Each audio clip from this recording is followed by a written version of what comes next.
సున్నితమైనటువంటి విషయంలో శాపోపగ్రస్తుడైనటువంటి వ్యక్తి ఏమో ఏ క్షణానైనా శరీరాన్ని విడిచిపెట్టి రావలసి ఏర్పడవచ్చు.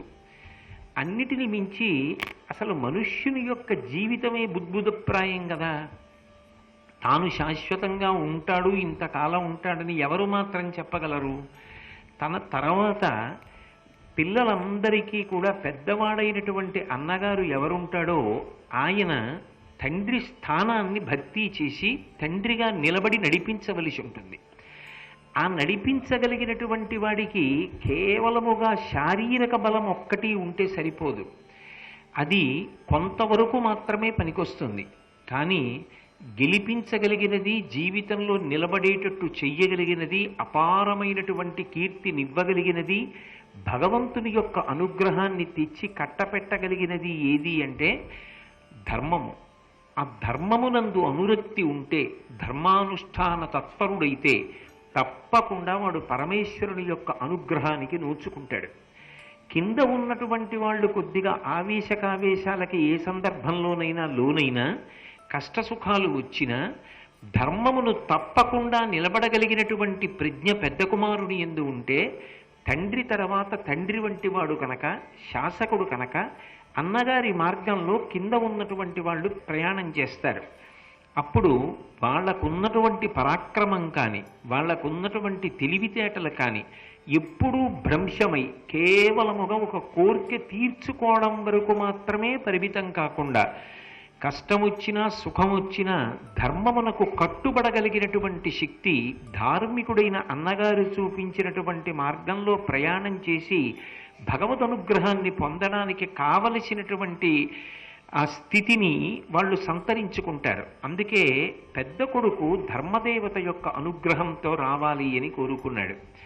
ఇక ఇంకొక కుమారుణ్ణి కూడా నువ్వు కను. ఇప్పుడు ఏ దేవత యొక్క అనుగ్రహంతో పొందాలి అన్నది నిర్ణయం చేస్తున్నాడు. నిరుపమ కీర్తి పాండు ధరణీపతి వెండియు కుంతి చూచి అంబురుహదళాక్షి ఇంకనొక పుత్రునుదార చరిత్రు ఉత్తమ స్థిర జవ సత్తు అయ్యనిలదేవు దయంజనియింపు పెంపుతో.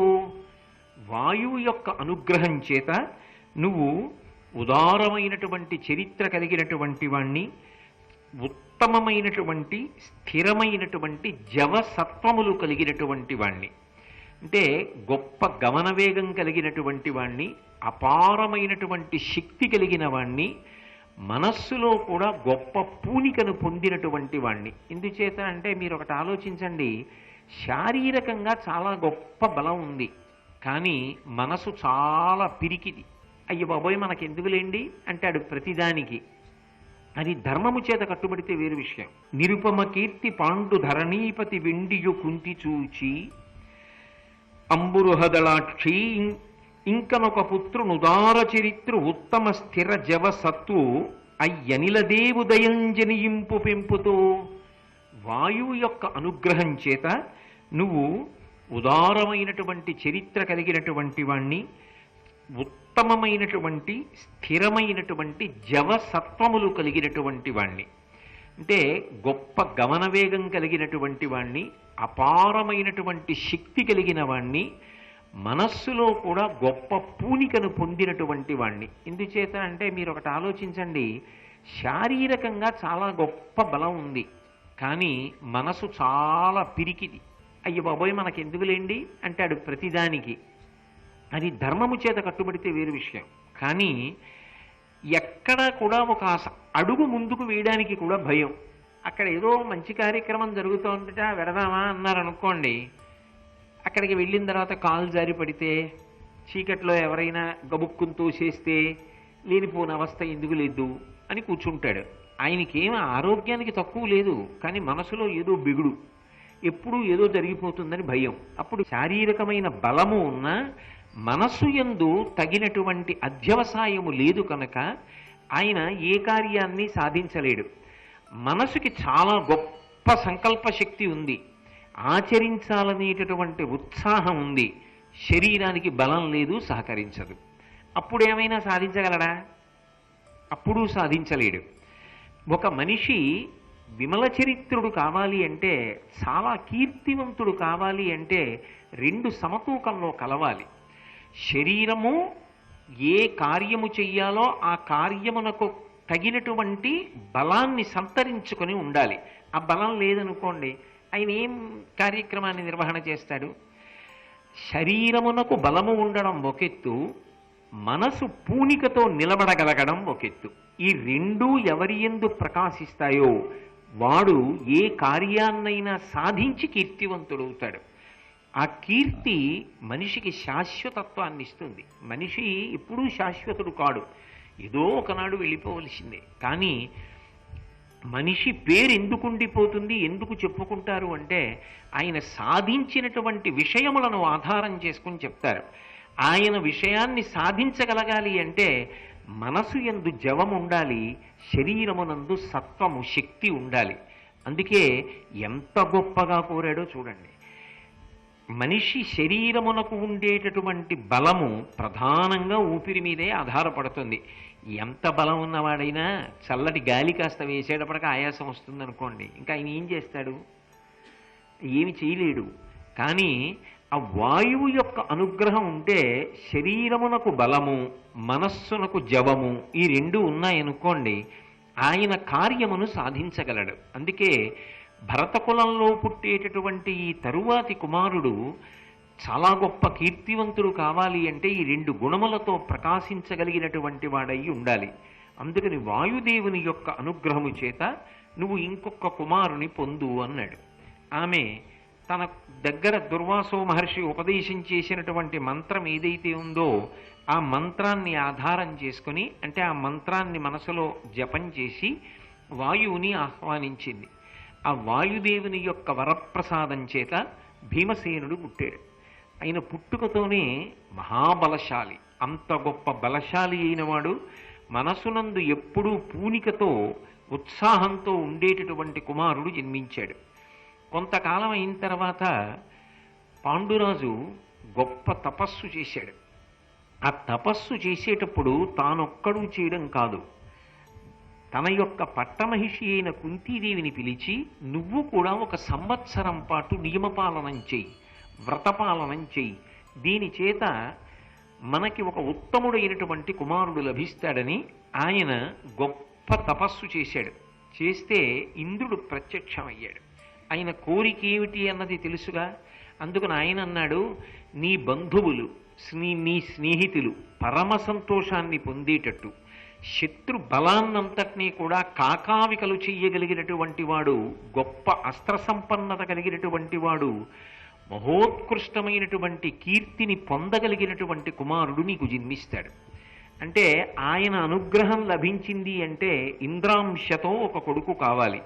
కాబట్టి కుంతీదేవితో అన్నాడు, అమరగణంబులోన పరమార్థమ ఇంద్రుడు పెద్ద, సర్వలోకములకు వల్లభుండతడు, కావున అయ్యమరాధిప ప్రసాదమున సుతున్ సురేంద్ర సము ధర్మ సమన్వితు అస్మదీయ వంశము వెలిగింపగాపడయు సర్వ జగత్ పరిరక్షణక్షమున్. ఒక్కొక్క మాట మాట్లాడితే ఎంత గొప్పగా మాట్లాడతాడో.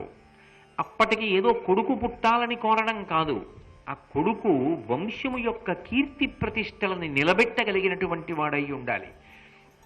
ఆయన తర్వాత వచ్చినటువంటి వాళ్ళని, ఆయనకి ముందు వచ్చినటువంటి వాళ్ళని కూడా ఉత్తమ లోకవాసానికి అర్హత కల్పించగలిగిన వాడై ఉండాలి. అటువంటి నడవడితో ఉండాలి. అందుకే ఆయన అన్నాడు, దేవతాగణములకన్నిటికీ కూడా పెద్దవాడెవరు అంటే ఇంద్రుడు. అటువంటి ఇంద్రుని యొక్క అనుగ్రహం చేత నువ్వు ఒక కుమారుణ్ణి కను. ఆ కుమారుడు ఎటువంటి వాడు కావాలి అంటే సురేంద్ర సముడు కావాలి. ఇంద్రుడు దేవతలలో ఎంత ప్రఖ్యాతితో ఉంటాడో, ఈ పిల్లవాడు అంతటి అద్భుతమైనటువంటి గుణములతో కూడుకున్నవాడు, అంతటి విలువిద్యా పారంగతుడు కావాలి. కేవలము పరాక్రమం ఉంటే సరిపోదు. కేవలము పరాక్రమం ఉండి ధర్మమునందు అనురక్తి లేదనుకోండి, ఆ పరాక్రమం కానీ ఆ విలువిద్య కానీ లోకనాశనానికి పనికొస్తాయి. అదే భారతంలో ఎంతమంది కనపడలేదు? మీరు వేదవ్యాసుడి గురించి విన్నప్పుడు అశ్వత్థామ పాండవుల యొక్క కోడళ్ల గర్భములు కూడా నశించిపోవాలని కోరి బ్రహ్మశిరోనామకాస్త్ర ప్రయోగం చేసినటువంటి సందర్భాన్ని గమనించారు కదా. ధర్మాన్ని విడిచిపెట్టిన నాడు ఎంత శక్తి ఉంటే మాత్రం ఉపయోగం ఏముంది?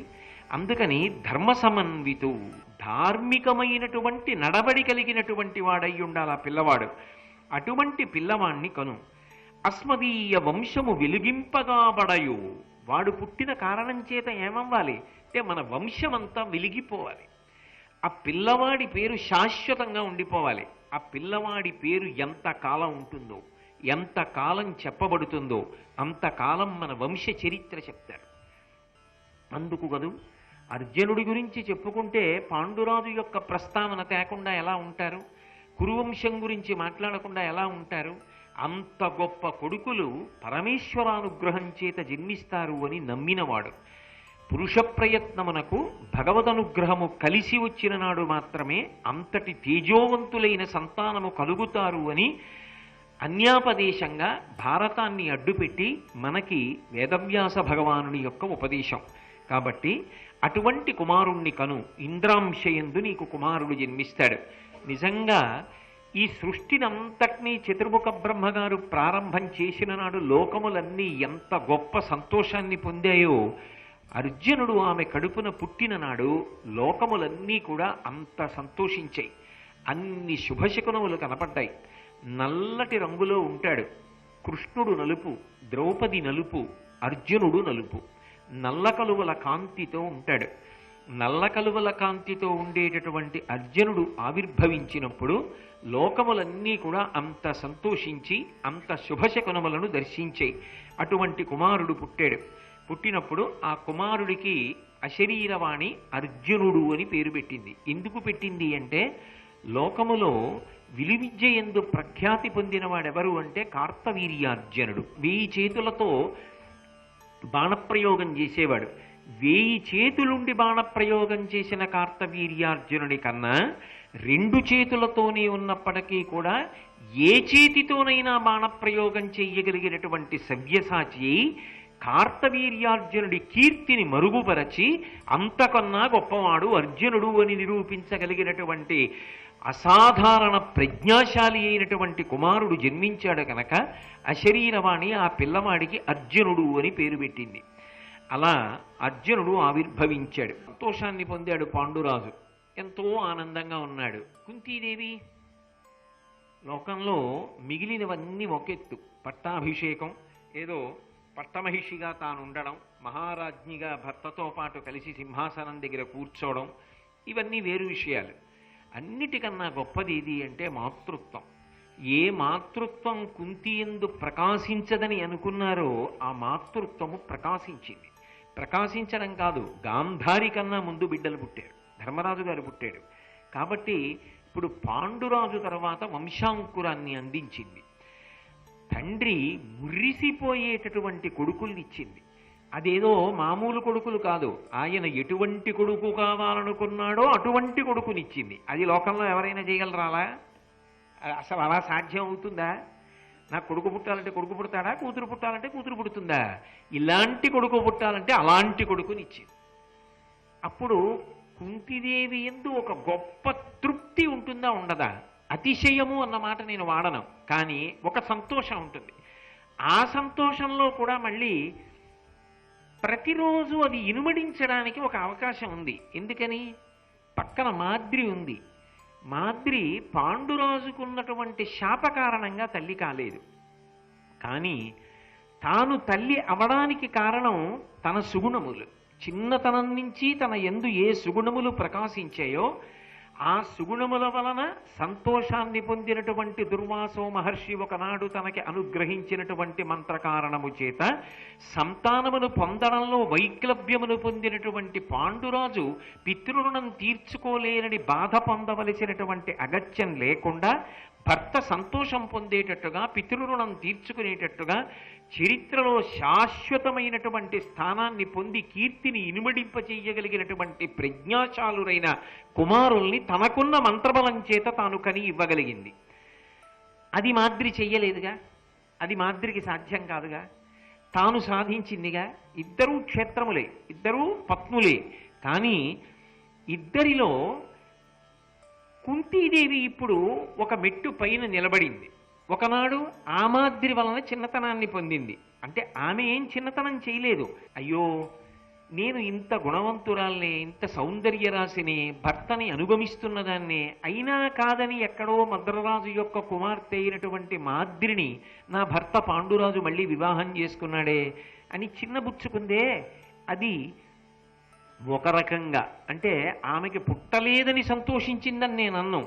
కానీ మాద్రి ఏ కారణము చేత సంతానమును పొందలేదో ఆ కారణమే తనకి అన్వయమైన తన సుగుణముల వలన దుర్వాసో మహర్షి ఒకనాడిచ్చిన వరం చేత అది అధిగమించి తండ్రిని చేయగలిగింది పాండురాజుని. ఇప్పుడు కుంతిదేవికి సహజంగా సంతోషం ఉండే అవకాశం ఉందా లేదా? ఒక ఆనందం ఉంటుందా ఉండదా? మళ్ళీ ఇప్పుడు ఏమైందంటే ఆ కారణం చేత నేను ఈ వంశాన్ని మెట్టినందుకు ఒక మహోపకారాన్ని చేయగలిగాను. ఆయనకి భార్యనైనందుకు ఆయన ఏ కారణం కోసం నన్ను స్వీకరించాడో. ధర్మపత్నిని దేనికి స్వీకరిస్తారు? ప్రధానంగా వంశము వృద్ధిలోకి రావాలి అని స్వీకరిస్తారు. కాబట్టి ఇప్పుడు ఈ కారణం నెరవేరింది కదా, ఆమె ఎంతో సంతోషించింది. అందులో దోషమే ఉంది? పరమానందాన్ని పొందింది. కాబట్టి ఇప్పుడు మళ్ళీ ఒక్కసారి పర్వత శిఖరం మీద నిల్చుంది, మళ్ళీ ఎంతో ఆనందాన్ని పొందింది. ఇంత ఆనందాన్ని తాను పొంది ఉండగా ఒకరోజు పాండురాజు హోమకార్యం నెరవేర్చుకోవడానికో తపస్సు చేసుకోవడానికో తన కుటీరంలో ప్రవేశించి తిరుగాడుతున్నప్పుడు దుఃఖంతో ఒక్కతే కూర్చున్నటువంటి మాద్రిని చూశాడు. మాద్రి దగ్గరికి వెళ్ళి అడిగాడు, ఏమి మాద్రి చిన్నబుచ్చుకుని ఉన్నావు, ఏమి కారణమని అడిగాడు. ఆవిడ చెప్పినటువంటి కారణము కూడా సహేతుకమే, అది కూడా కాదనడానికి వీల్లేదు. ఆవిడంది, కోరిన కోర్కికింతగ కుంతి సుతత్రితయంబుగాంచే గాంధారియు అక్కడం సుతశతంబు ముదం వనరంగగాంచే నే బోరచి ఆడుపుట్టువున పుట్టి నిరర్ధక జీవనైతి సంసార సుఖావహంబైన సత్సుత జన్మము గనబోలమిన్. ఆవిడంది, లోకంలో ఏ స్త్రీ అయినా పరిపూర్ణత్వాన్ని ఎప్పుడు సాధించుకుంటుంది? అమ్మయ్యా, నేను అమ్మనయ్యానన్ననాడు ఒక పూర్ణత్వం. నేను అమ్మనయ్యాను అన్నది తన వైపు నుండి కాదు. తన భర్త తన మెడలో తాళి ఎందుకు కట్టాడు? అసలు ఎందుకు ఆయన గృహస్థాశ్రమ ప్రవేశం చేశాడు? కామములు ధర్మంతో ముడివెయ్యడం ఒక్కటే కాదు దాని ప్రయోజనం. దాని ప్రయోజనం ధార్మికమైనటువంటి సంతానమును పొందాలి. ఆ ధార్మికమైనటువంటి సంతానమును పొందడానికి పురుషునకు ధార్మికమైన క్షేత్రం ఏది అంటే పత్ని. కోరిన కోర్కికిందగ కుంతి సుతత్రితయంబుగాంచే. ఇలా అమ్మతనాన్ని పొందాలని లోకంలో ఏ ఆడది కోరుకోదు? నువ్వు ఇద్దరిని వివాహం చేసుకున్నావు, నన్ను చేసుకున్నావు, అక్క కుంతిని చేసుకున్నావు. అక్క ఒక్క బిడ్డని కాదు పొందింది, 3 పిల్లల్ని కంది. 3 పిల్లలకి తల్లి అయి ఎంతో సంతోషంగా ఆడుకుంటోంది. ఇంకొక అక్కని పిలవలసి వస్తే ఎవరు? ధృతరాష్ట్రుని భార్య గాంధారి, తోడికోడలు. ఆ గాంధారి ఏం చేసింది? గాంధారియు అక్కడం సుతశతంబు ముదంబనరంగగాంచే 100 కొడుకుల్ని కంది, ఒక కూతుర్ని కంది, 101 సంతానాన్ని కంది. అక్కడ ఒక అక్క 101 సంతానాన్ని కంది, ఇక్కడ ఒక అక్క 3 సంతానాన్ని కంది. నేను నీ భార్యనే, ఆమె నీ భార్యయే. నీకు ఒక ప్రతిబంధకం ఉన్నా ఆమె తల్లి కాగలిగింది, మాద్రి తల్లి కాలేకపోయింది. ఆమె అంటోంది, నే బోరచి ఆడుపుట్టువున పుట్టి నిరర్ధక జీవనైతి. నేను ఒక స్త్రీగా పుట్టడం నిరర్ధకమైపోలా నా జీవితం? నేనేం సాధించగలిగాను? నేను మాతృత్వాన్ని పొందలేదుగా, నిన్ను తండ్రిని చేయలేకపోయానుగా. దానివల్ల నేను పూర్ణత్వాన్ని పొందాను, సంతోషంగా ఉన్నాను అనుకోవడం ఎలా సాధ్యం అవుతుంది? వాళ్ళిద్దరూ తల్లులైనప్పుడు నాకు కోరిక ఉంటుందా ఉండదా నేను తల్లిని అవ్వాలని? నేను అలా అవలేదు అన్న బెంగ వెలితి నా మనసులో ఉంటుందా ఉండదా? అది ఎవరికి చెప్పుకుంటాను? అది ఎవరికో చెప్పుకునే విషయం కాదుగా. భర్తవి కాబట్టి, అడిగావు కాబట్టి, నా మనసులో ఏ వెలితి ఏర్పడిందో, నా మనసులో ఏ బాధ ఉన్నదో ఆ బాధ పంచుకోవాలి కదా. అందుకని చెప్తున్నాను, నిరర్ధక జీవనైతి సంసార సుఖావహంబైన సత్సుత జన్మము కనబోలమిన్. సత్సుత జన్మము కనబోలమిన్. నేను కూడా సంతానాన్ని పొందలేకపోయాననేటటువంటి బాధ ఉందే, అది నన్ను కాల్చేస్తోంది, అది నన్ను చాలా బాధ పెడుతోంది. ఇది నేను ఇతరులతో పంచుకునేది కాదు. కానీ నేను బాధపడుతున్నానన్న విషయాన్ని గమనించి మీరు వచ్చి నాతో ప్రస్తావన చేశారు కాబట్టి మీతో తప్ప ఎవరికి చెప్పుకోలేను కనుక చెప్పుకుంటున్నాను. ఇప్పుడు కుంతీదేవి ఎదురుగుండా 3 పిల్లలతో తిరుగుతుంటే ఆమె బాధపడుతోంది. ఈ బాధ తీర్చగలిగిన వాడెవరు లోకంలో? పాండురాజు ఒకడే. పాండురాజుకి తీర్చగలిగినటువంటి స్థితి ఇప్పుడు లేదు. ఎందుకంటే కిందమముని యొక్క శాపం ఉంది. ఇప్పుడు తీర్చగలిగినది ఎవరు ఆయన దృష్టిలో? కుంతి తీర్చాలి. ఎలా తీర్చాలి? తాను ఉపదేశం పొందినటువంటి మంత్రాన్ని మాద్రికి ఉపదేశం చేయాలి. ఇప్పుడు మాద్రి ఏం చేస్తుంది? ఆ ఉపదేశం పొందినటువంటి మంత్రాన్ని తాను కూడా జపం చేసి దేవతల వలన తాను సంతానాన్ని కంటుంది. ఇప్పుడు మీరు ఒకటి ఆలోచించండి, ఇది బాహ్యంలో దోషం కాదు. ఎందుచేత అంటే తప్పకుండా అలా జరగవలసిందే. ఆమె కూడా సంతానవతి కావలసిందే, ఆమె తల్లి కావలసిందే, ఆమె ఆనందంగా ఉండవలసిందే. కానీ మీరు కుంతి వైపు నుంచి ఒకటి ఆలోచించండి. చిన్నతనంలో అంతఃపురంలో తల్లులు కానీ పెద్దవాళ్ళు కానీ జోక్యం చేసుకోకుండా దుర్వాసో మహర్షి అంతటి వాడికి ఉపచారం చేసి ఆతిథ్యం ఇస్తే సంతోషిస్తే వచ్చిన మంత్రం.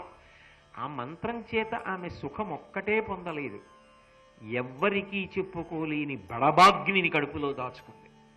ఆమె బాధపడుతోంది, ఎవరికి తెలియదు. అది పాండురాజుకి తెలియదు, మాద్రికి తెలియదు. ఆమె సంతోషపడుతోందని మాత్రమే మాద్రి అనుకుంటోంది. కానీ ప్రమాదము లేని రీతిలో మంత్రాన్ని మాద్రి ఉపదేశం పొంది సంతానాన్ని కంటే కుంతికి అది కించిత్ బాధాకరంగా ఉంటుందా ఉండదా?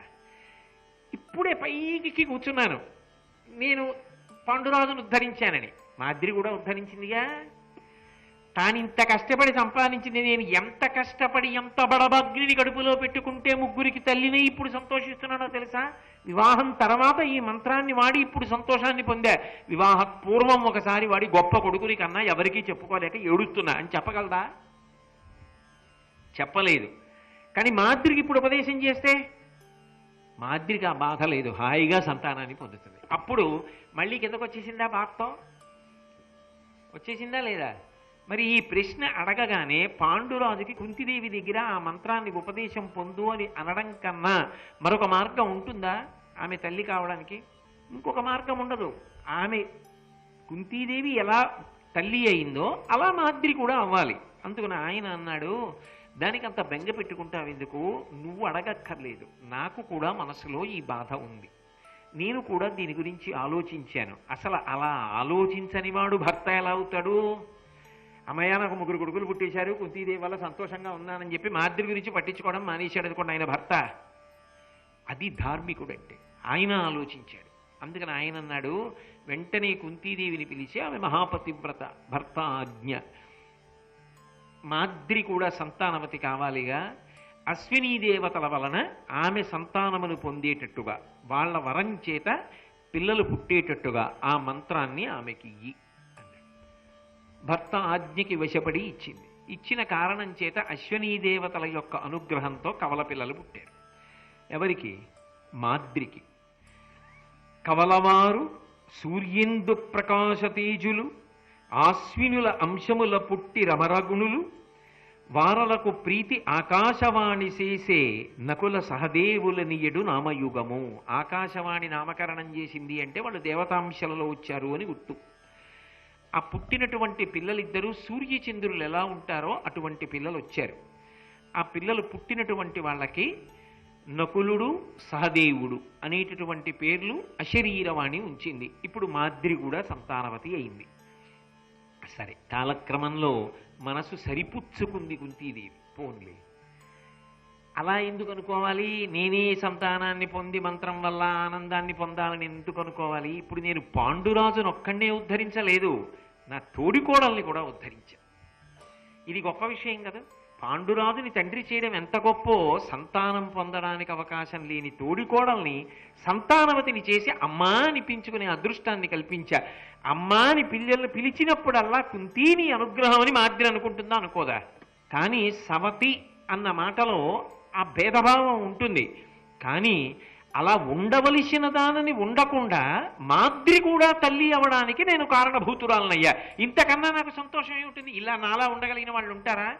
మాద్రి ఆ మంత్రం వల్ల సంతానాన్ని మాత్రమే పొంది తల్లి అయింది. నేను ఎంత దుఃఖాన్ని కూడా లోపల పెట్టుకున్నానో అటు పాండురాజుకి తెలియదు, ఇటు మాద్రికి తెలియదు. ఆ రీత్యా చెప్పాలంటే త్యాగము చేత నేను పొందినటువంటి అదృష్టం వేరు. ఇంత త్యాగం చెయ్యగలిగాను కదా, పరమేశ్వరుడు నాకు అంత గొప్ప స్థితిని ఇచ్చాడు కదా, చాలనుకుంది. ఇప్పుడు మళ్ళీ పైకెక్కింది. తన మనసులో సంతోషం చేతనే. ఇందులో మీరు గమనించవలసింది ఏమిటంటే, కుంతీదేవి జీవితంలో ఉద్ధాన పతనాలు అలా ఉంటాయి. అవేవో చిన్న చిన్నవి కావు. అంతలో అగాధంలో పడిపోతుంది, అంతలో మళ్ళీ పర్వత శిఖరం ఎక్కి కూర్చుంటుంది. ఇవన్నీ ఎలా అంటే లోపల తనకి తాను అన్వయం చేసుకుంటూ ఉంటుంది. అన్వయం చేసుకుని ధర్మం తప్పకుండా పరమ సుగుణంతో, ఇవేవి సామాన్యమైన సుగుణాలు కావు సుమండి, అంత తేలిక విషయాలు కావు ఇవి. నేను వివరిస్తున్నప్పుడు మీరు గమనించారు, దాన్ని ఇంకా లోతుగా పరిశీలనం చేస్తే మీకు అర్థమవుతుంది అవి చిన్న విషయాలు కావని. అంత గొప్పదిగా ఆ కుంతీదేవి ఆనందపడి నిలబడింది. నిలబడింది ఆ ఆనందం నిలబడలేదు. ఒక రోజున ఆమె ఆశ్రమానికి వచ్చినటువంటి బ్రాహ్మణులందరికీ కూడా భోజనం వడ్డిస్తోంది.